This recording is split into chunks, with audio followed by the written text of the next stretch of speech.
மத்திய உள்துறை அமைச்சரை சந்தித்திருக்கிறார் எடப்பாடி பழனிசாமி. அது குறித்தான தற்போதைய செய்தியை பார்த்து வருகிறோம். முன்னதாகவே உள்துறை அமைச்சர் அமித்ஷா மற்றும் இபிஎஸ் சந்திக்க உள்ளதாக தகவல் வெளியான நிலையில் அவர் தற்பொழுது கிண்டி ஹோட்டலுக்கு புறப்பட்டார். அங்கு வருகை தந்த அவர் தற்பொழுது அமித்ஷாவை சந்தித்திருக்கிறார். தற்போதைய விவரங்களோடு இணைகிறார் எமது செய்தியாளர் பாரிகார்த்திக். அமித்ஷாவை இபிஎஸ் சந்தித்திருக்கிறார். முதற்கட்ட தகவல்கள் என்ன இது குறித்து? வணக்கம். 2026 சட்டமன்ற தேர்தலுக்காக அதிமுக மற்றும் பாஜக இடைநட அந்த கூட்டணி தற்போது உறுதியாக இருக்கக்கூடிய சூழலில் பாஜகவினுடைய மூத்த தலைவரும் உள்துறை அமைச்சருமான அமித்ஷா அவர்களை எதிர்க்கட்சி தலைவர் எடப்பாடி பழனிசாமி அவர்கள் தற்போது சந்தித்திருக்கிறார். கடந்த முறை டெல்லி சென்றிருந்த போது அந்த கூட்டணியை உறுதிப்படுத்தும் விதமாக எடப்பாடி பழனிசாமி அமித்ஷாவை சந்தித்தார் என்பது குறிப்பிடத்தக்கது. இன்று அமித்ஷா அவர்கள் சென்னை வந்ததற்கு அடிப்படை முக்கியமான காரணம் அதிமுகவினுடைய அந்த கூட்டணியை உறுதிப்படுத்துவதும், அதே போல பாஜகவுக்கு மாநில தலைவரை புதிய தலைவரை அறிவிப்பதும் என அந்த இரண்டு முக்கியமான வேலைகளுக்காக சென்னை வந்திருந்தார். இன்று காலை முதலே கட்சியினுடைய நிர்வாகிகள் பல்வேறு பேரை சந்தித்தார். இன்று காலை எடப்பாடி பழனிசாமி அவர்களை சந்திப்பதாக தகவல் இருந்தது. ஆனாலும் கூட மாநில தலைவரை பாஜக அறிவித்த பிறகு சந்திக்கலாம் என்று எடப்பாடி பழனிசாமி காத்திருந்தார்.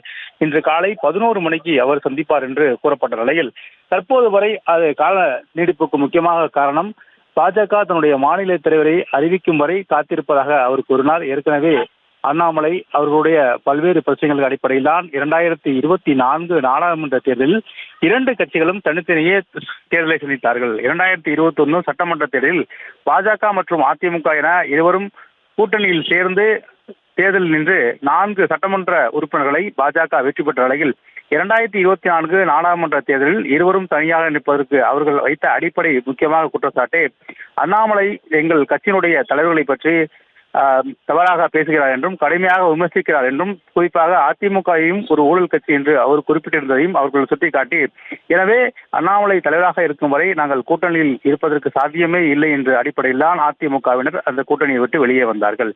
வெளியே வந்தவர்கள் 2024 4ஆம் நாடாளுமன்ற தேர்தலை சந்தித்தவர்கள் மிகப்பெரிய தோல்வியை சந்தித்தார்கள். இரண்டு கட்சிகளுமே திமுகவை பொறுத்தவரை 40 தொகுதியும் வெற்றி பெற்றாலும் கூட மற்றும் அதிமுக மற்றும் பாஜக என அந்த இரண்டு கூட்டணி கட்சியுமே கடந்த 40 தாண்டி உட்பட 40 தொகுதியிலும் படுதோல்வி அடைந்ததற்கு அடிப்படை காரணம் இரண்டு கட்சிகளுமே தனித்தனியாக நின்றதுதான். எனவே இந்த இரண்டு கட்சிகளுமே தனித்தனியாக இல்லாமல் ஒன்றாக இருந்தால் கிட்டத்தட்ட 11 இடங்களாகவே, அதாவது எண்ணிக்கையின் அடிப்படையில் கிட்டத்தட்ட 11 தொகுதிகளுக்கு 2ஆம் இடத்தை பாஜக கூட்டணி 2024 நாடாளுமன்ற தேர்தலில் பெற்றது. எனவே அதை கணக்கிட்டு ஒருவேளை நாம் கூட்டணியில் இருந்தால் 2024 நாடாளுமன்ற தேர்தலில் தமிழகத்தில் மற்றும் 11 இடங்களை பெற்றிருக்கலாம். ஆனால் தனித்தனியே நின்றதன் காரணமாக திமுக அதிபெரும்பான்மையுடன் கிட்டத்தட்ட 40 தொகுதிகளிலும் வெற்றி பெற்றிருக்கிறது என்ற கருத்து தொடர்ச்சியாக இரு கட்சியினுடைய தலைவர்களுமே கூறினார்கள். தமிழிசை சவுந்தரராஜன் கூறினார், அதே போல அதிமுகவினுடைய தலைவர்களும் கூறினார்கள். தொடர்ச்சியாக இரண்டு முக்கிய தலைவர்களுமே இதே கருத்தை கூறி வந்த நிலைதான் தற்போது இந்த கூட்டணி உறுதி செய்யப்பட்டிருக்கிறது. திமுகவுக்கு எதிரான கட்சிகள் எல்லாம் ஒருங்கிணைத்து ஒரே போட்டியிட்டால் தான் திமுகவுடைய வெற்றியை தவிர்க்க முடியும். திமுக கூட்டணி கட்சியில் மிகுந்த வலுவாக இருக்கிறது. கிட்டத்தட்ட 13 ஆண்டுகளுக்கு 13 தேர்தலாக அனைவருமே ஒன்றிருந்து இந்த தேர்தலை சந்தித்து வருகிறார்கள். கடந்த 2014ஆம் ஆண்டிலிருந்து தொடர்ச்சியாக இந்த தேர்தலை அவர்களெல்லாம் சந்தித்த நிலையில் தான். எனவே இந்த கடுமையாக இருக்கக்கூடிய தமிழக கூட்டணியாக இருக்கக்கூடிய இந்த திமுகவை எதிர்த்து நாம் அனைவரும் ஒருங்கிணைக்க வேண்டும் என்ற அடிப்படையில் தான் இந்த கூட்டணி உருவாகி இருக்கிறது. 2021 சட்டமன்ற தேர்தலில் பாஜக, அதிமுக, பாமக உள்ளிட்ட பல்வேறு கட்சிகள் இணைந்து தேர்தலில் போட்டியிட்டது என்று குறிப்பிடத்தக்கது.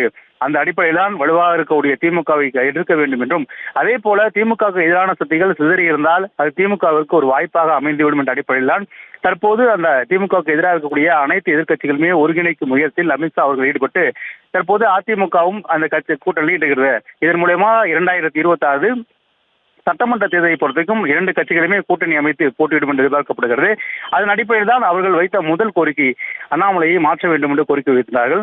ஏற்கனவே அவர்களுடைய கட்சியினுடைய தலைவர்கள் மற்றும் கட்சியை பற்றி பேசி இந்த இடங்களை காயப்படுத்தியது என்றும், கட்சியுடைய மூத்த தலைவர்களை பற்றி அவர் பேசியதை ஏற்க முடியாது என்றும் ஏற்கனவே அவர்கள் கருத்து தெரிவித்தார்கள். அதன் அடிப்படையிலே அவரை மாற்ற வேண்டும் என்றும் கோரிக்கை வைத்ததாக தெரியப்படுகிறது.